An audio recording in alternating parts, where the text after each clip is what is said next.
Okay, so tonight I'm going to share part of Ashlyn's testimony.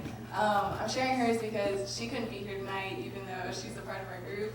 And this is like what kind of inspired like the theme of the night. And our theme is like what the kinds of idols we have in our life, and like how they can like take over without us even knowing. So her testimony is she did cheer her whole life. She like lived and breathed it.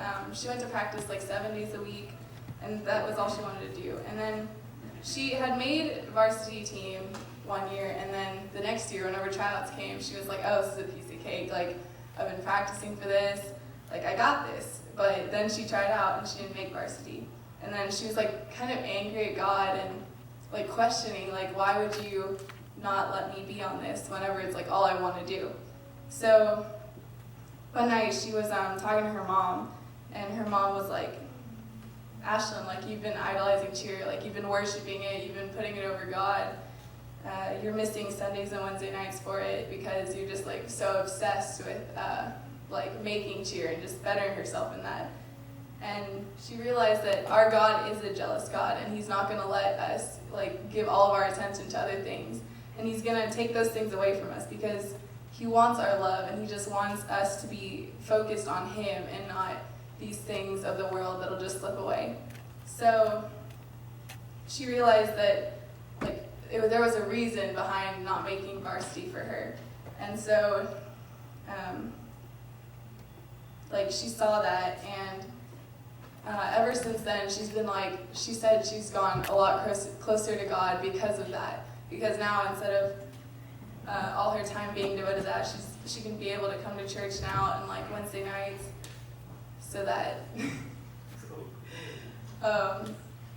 so now instead of letting cheer be her idol, she's looking to and worshiping God.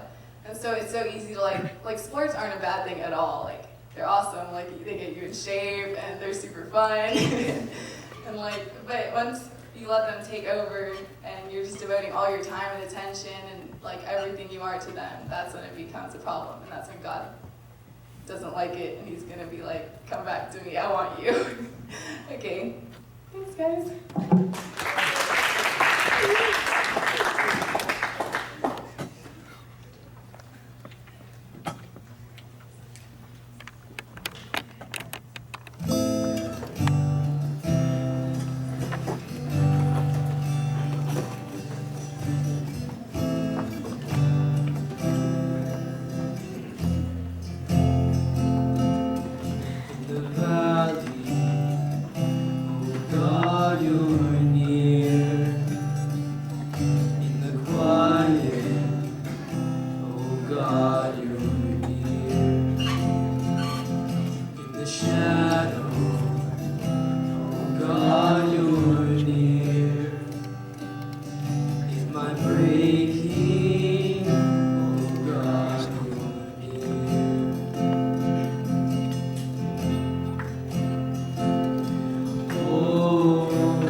cross. You pull us apart, we are joined as one by the blood.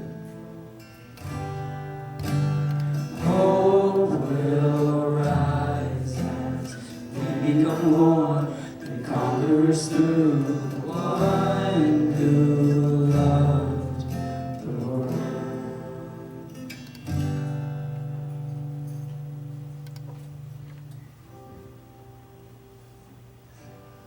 Dearly Father God, I think that we can gather here today, and I pray that as Jake comes up and speaks, that we would all be keyed in and pay attention, and that we would learn something new about you, God, that we take what we learned today and apply it to our everyday lives.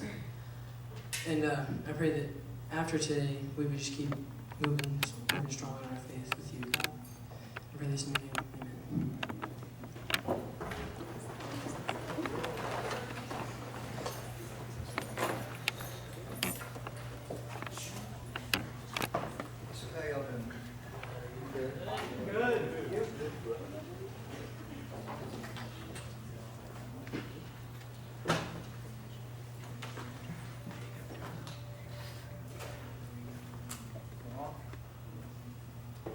Good?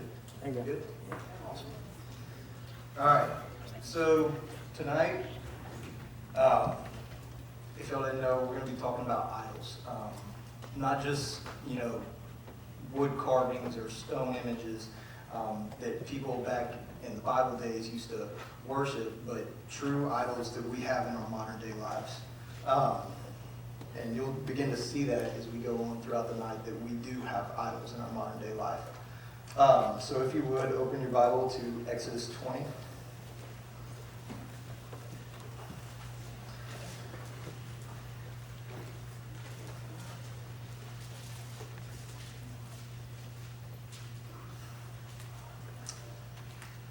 All right, verse 3. Just say good when you get there. All right. So, in verse 3 it says, "You shall have no other gods before me. You shall not make for yourself an idol in the form of anything in heaven above, or on the earth beneath, or in the waters below. You shall not bow down to them or worship them, for I, the Lord your God, am a jealous God, punishing the children for the sins of the father to the third and fourth generation of those who hate me, but showing love to 1,000 generations of those who love me and keep my commandments." So, this is the first two of the 10 Commandments that God gave Moses at Mount Sinai. And the first one being, "You shall have no other gods before me." Right now we're actually going to skip that and we're going to come back to that later. Just kind of to talk about their old idols, the actual carvings that they would make and bow down to. So in verse 4, it says, "You shall not make for yourself an idol in the form of anything in heaven above, or in the earth beneath, or in the waters below." So this is literally talking about carvings that they would make of stone, wood, or like gold. Like the Ninevites worshipped a fish god, and they would actually carve out fish gods and bow down to them. And God says, do not worship these, because one, it's false gods, and it truly distracts us from worshiping the one true God who wants us to have a relationship with Him, who's jealous for us and wants to get to know us. And it says in verse 5, it's His command to tell us to not bow down to them. But it says, because God is a jealous God, and He will punish those who don't follow Him, to try and pull them back to Him. Kind of like we saw with Ashlyn's story.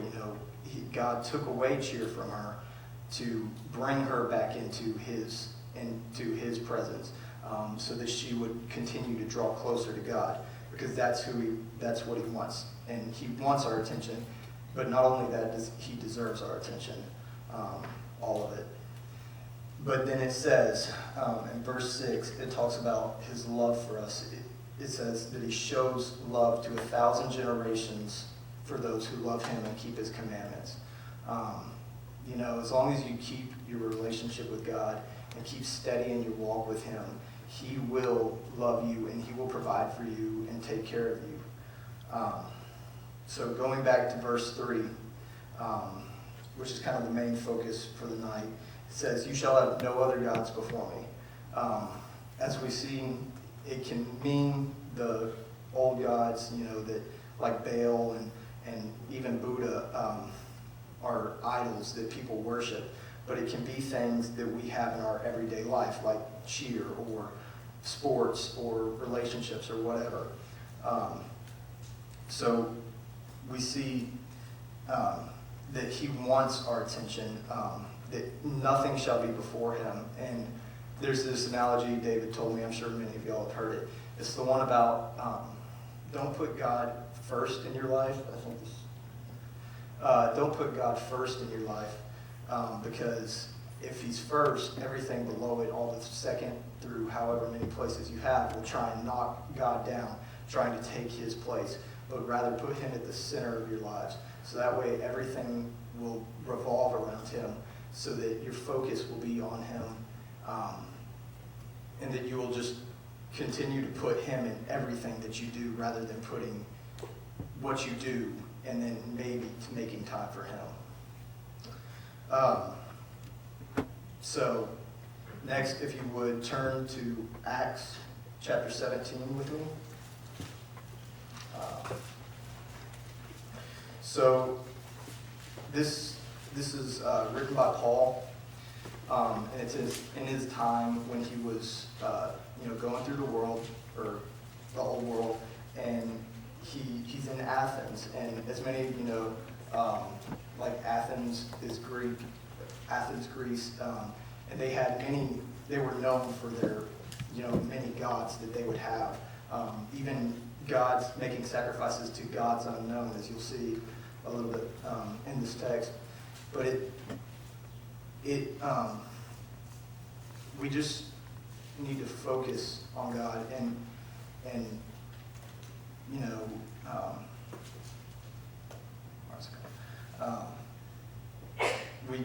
I'll just read.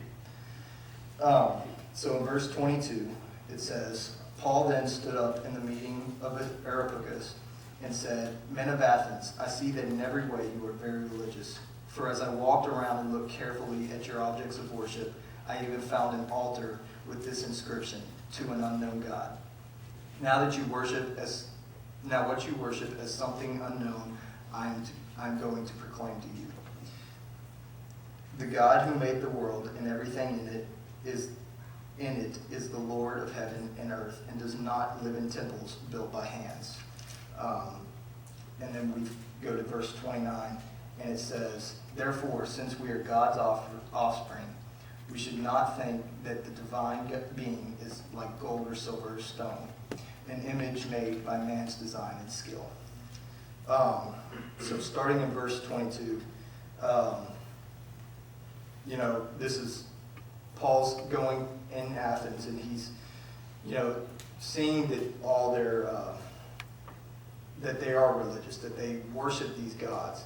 But Paul's like, you're worshiping false gods. You're even worshiping unknown gods.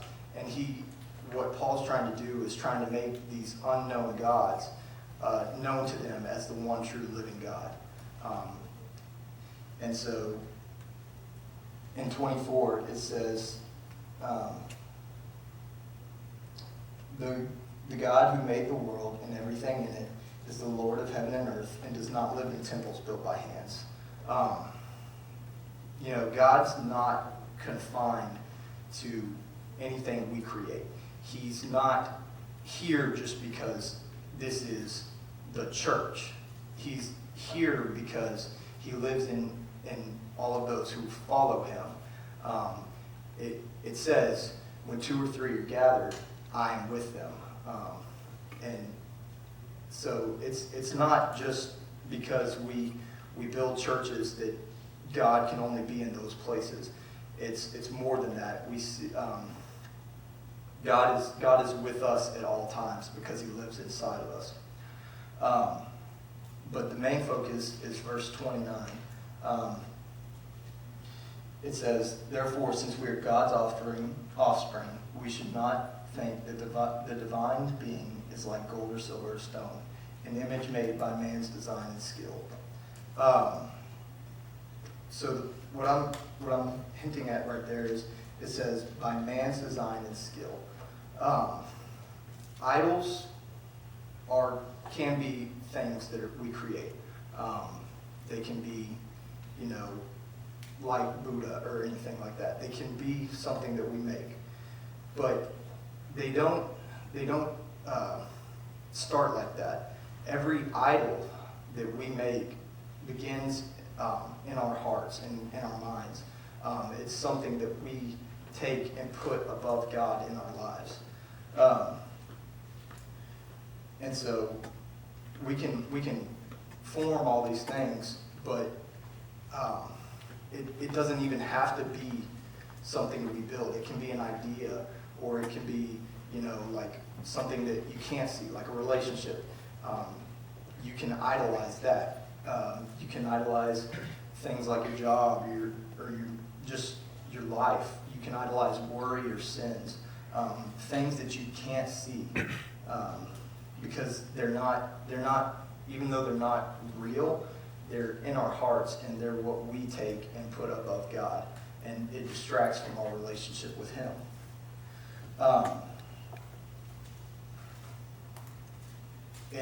And the main thing is, when it says made by man's design and skill, it's talking about, like, the main idol that we have is the idol of ourself. It's whatever we use to find pleasure or satisfaction. And wherever we, whatever you look forward to, whatever you put all your time and devotion into, that is your idol, because it comes from your own self. So we're going to look in 2 Timothy 3.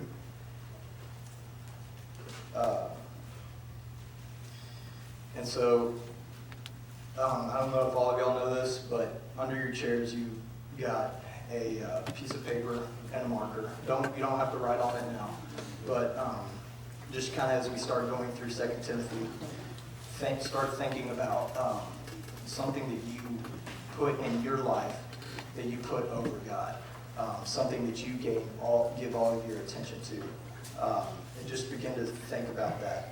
And later we're going to do something with it.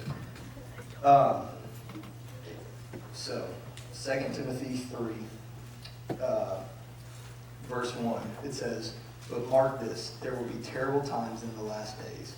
People will be lovers of themselves, lovers of money, boastful, proud, abusive, disobedient to their parents, ungrateful, unholy, without love, unforgiving, slanderous, without self-control, brutal, not lovers of good, treacherous, rash, conceited, lovers of pleasure rather than lovers of God, having a form of godliness but denying its power, have nothing to do with them.